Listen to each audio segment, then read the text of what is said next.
Welcome to Dynamite, the light. The Dynamite, the light of the YWC. Whew. Let me say this. Was this Dynamite good?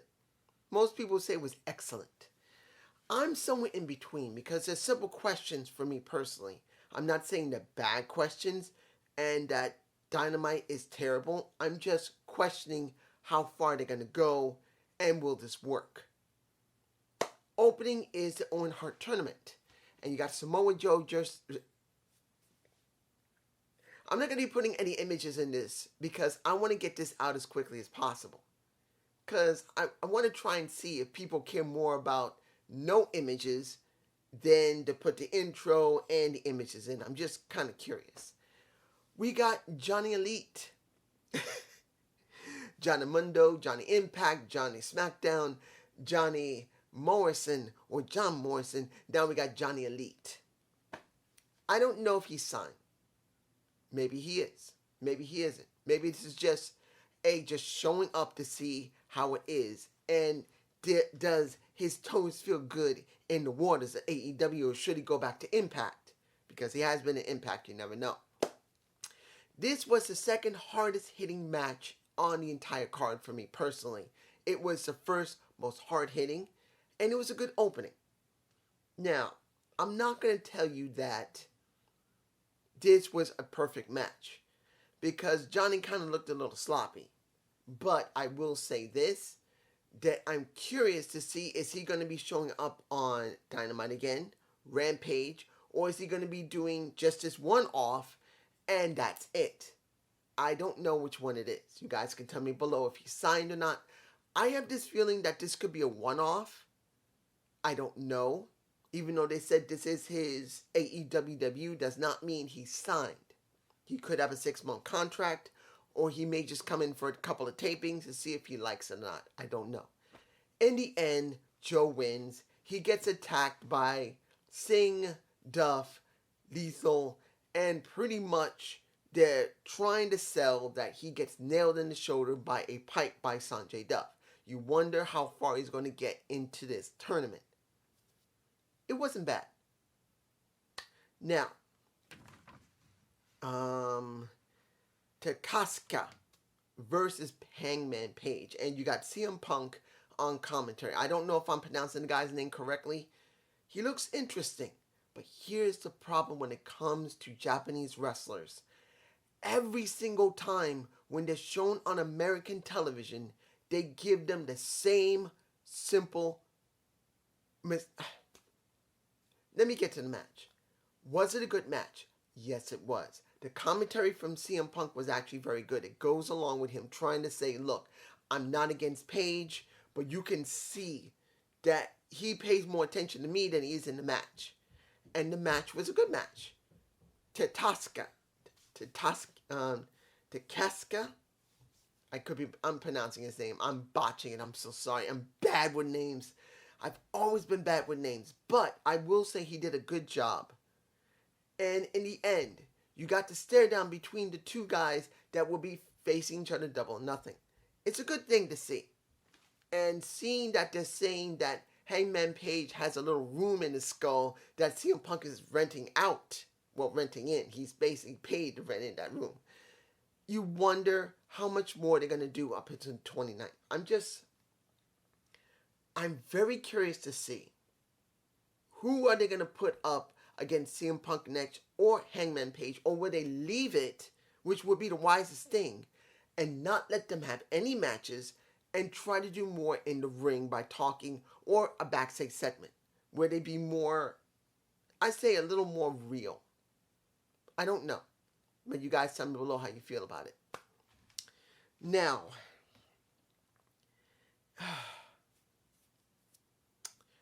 Strickland and Lee versus the Workhorse Men. This was basically a job fest. I'm going to say this about, what was the guy's name? J.D. Drake. I like him. He has something there. Don't know about Henry yet. But J.D. Drake has a very interesting attitude. Not a great attitude, but interesting for me personally. I'm not saying he's the greatest wrestler. I don't know if he's been in the business 20 years or 5 years. I don't know. Just as something interesting about him, I'm not sure about. He was destroyed. Let's just be honest, they were both destroyed. And then you got pretty much everybody and their mother coming out talking about the tag titles. Here's the thing. For me personally, Keith Lee, got no problem with him. He knows how to sell. He knows how to play to the crowd. He knows how to work a match. Strickland, he's very charismatic. He's very athletic. He knows how to go in the ring for himself. But when it comes to selling, he sucks. I don't know about anybody else. He knows how to get his shit in. Flat out, he's very athletic, very agile. But when it's time to sell, he sells like shit. For me personally, either because he don't want to sell or he can't sell that well, it means nothing to me. He just can't sell. Flat out, he's only a spot monkey who's charismatic, who can talk. And that's it. How many more people have I seen like that? A lot. You know who's way better than him? Guess what? Chris Bay is better than Strickland. Swerve Strickland is not better than Chris Bay. Chris Bay knows how to sell. He knows how to be charismatic. He knows how to play to the crowd just as much as Strickland. But at least he knows how to sell to make his opponents look damn good. Strickland can't. Or won't. So you tell me below what you think. Because as far as I'm concerned, he just don't got it for me right now. He just doesn't. Now did Hobbs and, well, seeing him chew out a Ricky Starks was good. Like I said, he's charismatic and he knows how to talk. Seeing that the problem I see right now when it comes to Jurassic Express is Christian. He should have already turned heel. He should have. And he should have broken away from Jurassic Express, which he hasn't. That's the problem for me personally when it comes to Christian. They should never have teased him turning. That's the thing. If he's going to turn, he should have already turned already. Or better yet, he needs to turn at Double or Nothing. If he does not turn at Double or Nothing, and you do it after Double or Nothing, that was a wasted opportunity. So either he should have already turned, or he must turn at Double or Nothing. So now there's going to be a triple threat, bypassing the rating system for AEW's wrestlers is understandable. As I've said before, there's certain times you just can't go by the ratings or by the rankings. I'm sorry. You can't always go by the ranking system. You have to sometimes be able to get outside the box. Now, mind you, hearing that they're doing this again is not exactly one of the wisest things to do. Sometimes you must stick to your guns and only do the outside the ranking system once in a very long while. Right now, they've been doing it a lot, going outside the ranking system. So I know many people are not too fond of that. For me personally, I don't really care. You can stick to the ranking system or you can break the ranking system. Just don't abuse either one.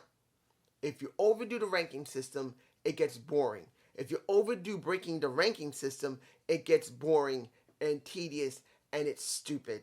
Either way, you got to have a good balance. That's the way I see it. Now, you got Kyle O'Reilly versus Rey Fenix. This was the second hardest hitting match of the card for me, myself. I got to say this. When you look at Kyle O'Reilly, he's a damn good wrestler.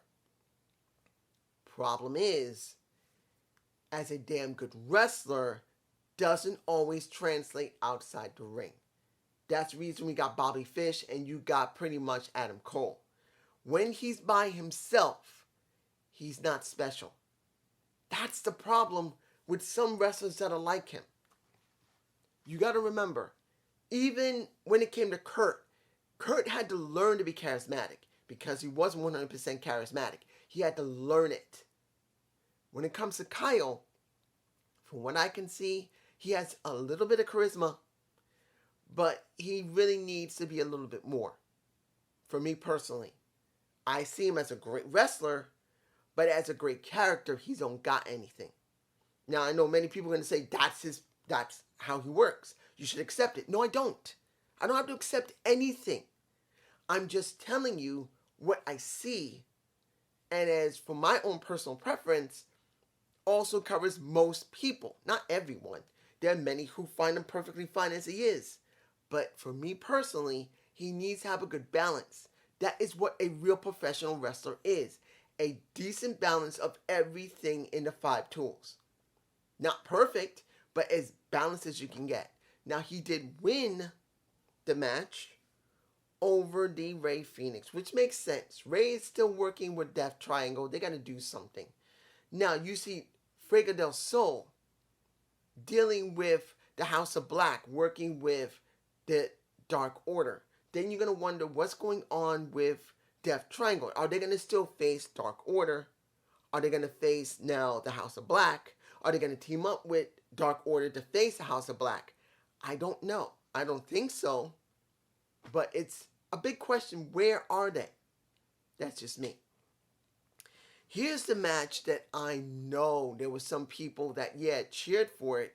But there were a lot of people who was expecting, really? Really? Maki Ito. I believe that's her name. It's been a while since I've seen the hard-headed idol. We thought it might be Taya. Even though she's working with Impact Wrestling, you never know. They thought Athena. That is somebody many people were wondering. But no, it was her. And I'm sure many people were not too happy with that. They never booked the Japanese wrestlers correctly. They should be giving them characters. It doesn't matter if they can't speak English. You can give someone who doesn't speak English character. You can give them someone to help. A mouthpiece. Give them a character. Sheeta, the major problem Sheeta had was that they never showed her being a video gamer. They never showed her being a manga person. They never showed segments on Dynamite or Rampage of her caring about anime. That was the problem, caring about video games. They need to show it so people can really get invested with her. Just her ring work was never enough. And seeing Maki Ito, got nothing. Blank. So they were cheering their asses off for Britt Baker at least part of the way until they went to commercial. When they came back, they weren't even cheering most of the time anymore. Not for Britt and necessarily not for Maki Ito. Yes, Britt won. But do I care? No. Yeah, she's going up against Toni Storm, which a lot of people care. But in the end, I didn't care. Because they didn't give me anything but Maki Ito. They never give anything with the Japanese wrestlers. Even the legends. And Suzuki. Damn it, man. Didn't even give him any backstage segments. Any storylines. Nothing. I know he was only there briefly, but they could have given us a couple of video packages of the guy saying something Japanese. Even if you couldn't speak English. Shit. I want the Japanese wrestlers to have something American wrestlers could have. Character development. They don't always got to talk. They just got to be shown in a certain way. Now, final match of the night. You got Jeff versus Adam Cole. Now, basically speaking, this is setting up, and I'm not even going to talk about the match. This is just setting up the Hardys going against the Bucks. Trying to set up some type of story with them. And I'm fine with that. But you wonder, how far is Adam Cole going to stay with the Bucks before he ends up changing everything around? I'm not saying that's bad. I'm just curious. Now, the final thing I'm going to talk about. Just whip it. You get MJF having the 10 lashes on Warlow. I left this last on purpose. I didn't forget. I actually did not forget. Sometimes I do forget, so I'm not going to lie about it. I have done that I forget stuff. I ain't forgetting this. MJF was over like nobody's business. He was so over. Warlow is over. MJF pissing off the crowd to understand this, guys. I'll get to the whipping in a minute. But see this. They did this with Cody nearly 2 years ago. Almost 2 years ago. Or a little more, 2.25, 2.5 years ago. And clearly, even though this is a repeat of what happened in the very beginnings of AEW, no one cared there was a repeat. Because 1, Warlow is so over. 2, MJF is so over as a heel. They know he's repeating the same stupid thing again. Not everyone likes seeing repeats. But if the person is so over, working a stick that is so well polished, they don't freaking care. Now, there's going to be people that does. And I'm not saying that I'm ignoring that. No. There's going to be people going to say, why couldn't they done something different? The task of Jericho was done the same as Cody. This was done the same as Cody. So, not the task of Jericho, but, well, pretty much, yeah. Pretty much Warlow is going for the same thing as Cody did and Chris Jericho did. Not his turn. But in this situation, they well booked Warlow and MJF.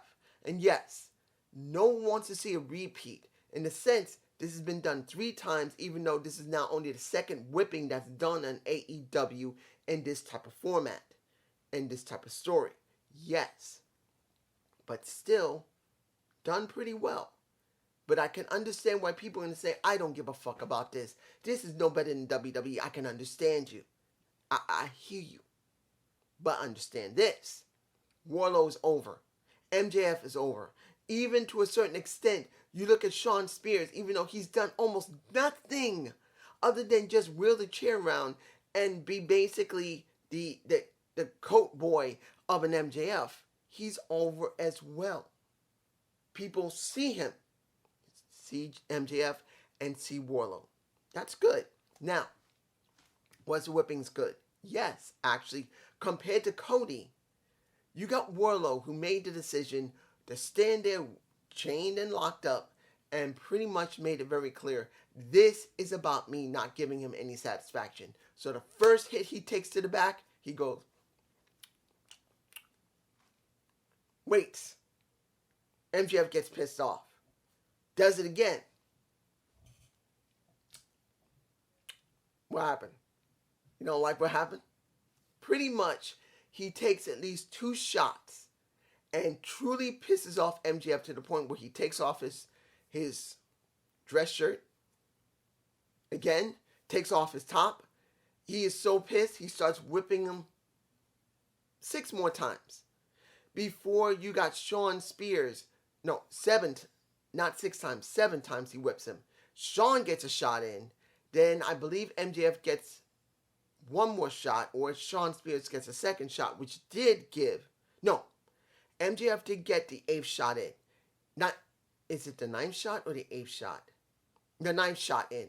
And pissed off Warlow. This time, he got annoyed with it. He did not like it. So when it was time for the 10th shot, the only thing that, either the 9th shot or the 10th shot, he gets a nut shot, and that is Warlow getting a nut shot from MJF, and he gets his ass beat up. And then still whoops some more.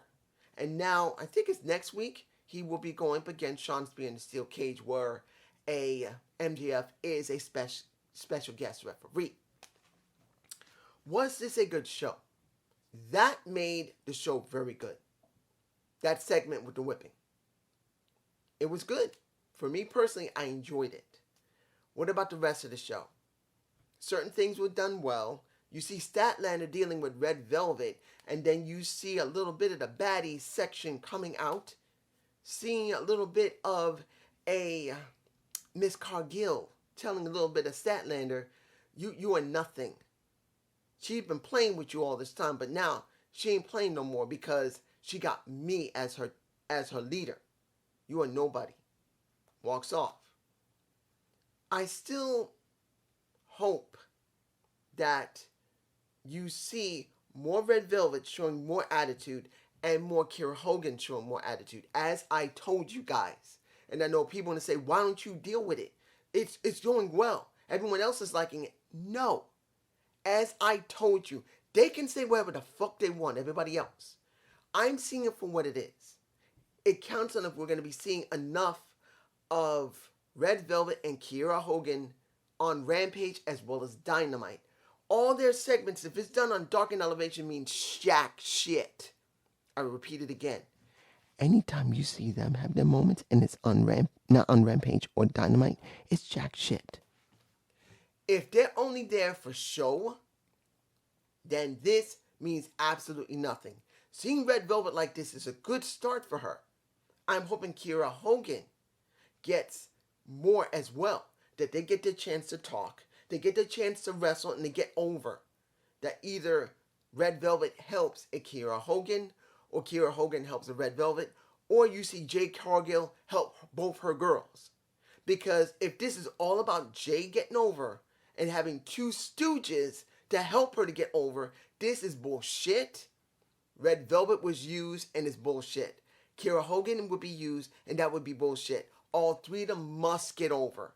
And seeing Red Velvet is a good start. Because yes, I didn't see Rampage last Friday. So I don't know if anything happened with Kiera Hogan or Red Velvet. I'm hoping there was something. But if I don't see anything for a while and they don't show anything more Red Velvet other than doing a match and Kiera Hogan, and they just show a lot of Jade Cargill, what was the point of the baddie section? I'm sorry. And I hope you enjoyed the Zane View. Please give me a comment below. I have exercised my demon. I have not been myself, guys. I am not lying about it. It has been kind of a rush. It's been a stressful thing, and I still haven't recovered yet. I'm alright. I'm not sick. I don't have a cold. I don't got COVID. It's just stress. I'm alright, though. Well, at least I'm getting there. Peace.